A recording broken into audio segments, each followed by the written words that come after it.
كيف حالك؟ الحمد لله. تعرف عليك. فهمي يوسف كرايم. تمام، احنا برنامج مسابقات، بدنا نسألك 3 أسئلة. تمام. أول سؤال بيحكي شو عاصمة مصر؟ القاهرة. تمام. طيب السؤال الثاني بيحكي شو عاصمة إسرائيل؟ إسرائيل. مين إسرائيل؟ إسرائيل ايش دولة اسمها إسرائيل؟ ما هي مكتوب ايش عاصمة إسرائيل؟ فيش دولة اسمها إسرائيل. كيف فيش دولة اسمها إسرائيل؟ دولة اسمها إسرائيل، هدول شردوا من بلاد برا جوا بلادنا، فيش دولة اسمها إسرائيل. طب هم بيحكوا إنه يعني عاصمتهم القدس.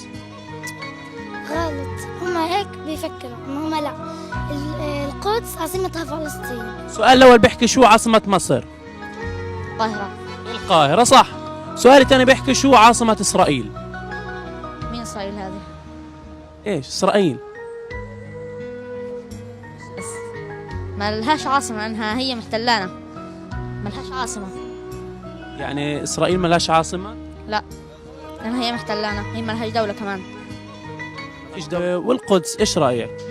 لا، مش قدس، القدس عاصمتنا احنا، عاصمة فلسطين. شو عاصمة إسرائيل؟ ما اعرفش. القدس الارض المحتله تاعتنا. القدس أرض المحتلة. طب هم في بيحكوا إنه القدس عاصمة إسرائيل. هذه القدس تبعتنا ارضنا. طب وإيش عاصمة إسرائيل طيب؟ ما فيش عاصمه لها، هذه اراضينا المحتله اخذوها منا اليهود. أنا معك، بس يعني قدامك ما حدش حيشوف، بس يعني عشان تربح إجازة. بديش الجائزة، المهم إن إسرائيل ما فيش إلها دولة، ما فيش إلها عاصمة. بس هالجملة أنا بدي إياك تحكيها، بس جملة واحدة. ما بقولهاش. ليش وين المشكلة يعني؟ هنا التصوير وقفنا. لا، القدس عاصمة. السؤال الثاني إيش عاصمة دولة إسرائيل؟ ما لهاش عاصمه لانها مش دوله. كيف مش دولة؟ دوله، هذه دوله اسمها دوله فلسطين، مش دوله اسرائيل هذه.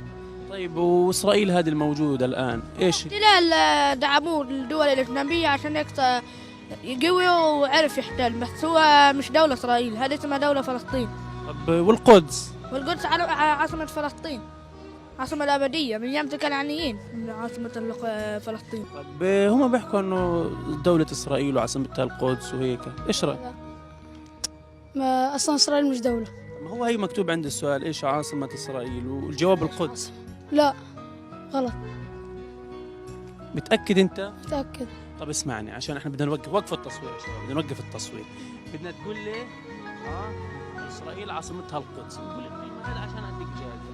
إيش رأيك؟ إيش رأيك؟ احكي يلا. لا. ليش لا؟ لا، لأنه إسرائيل ملهاش. إسرائيل مش دولة ولا لها عاصمة. طب ما هو حدش شايف يعني، احنا مش حنعرض هذا البرنامج للفلسطيني، ما حدش حيشوف فلسطين. وليش يعني أنا أدعمهم مثلا لإسرائيل؟ طب ما احنا برضه بدنا نعطيك جائزة، أنت بدك تدعمهم، بدنا نعطيك جائزة في لا.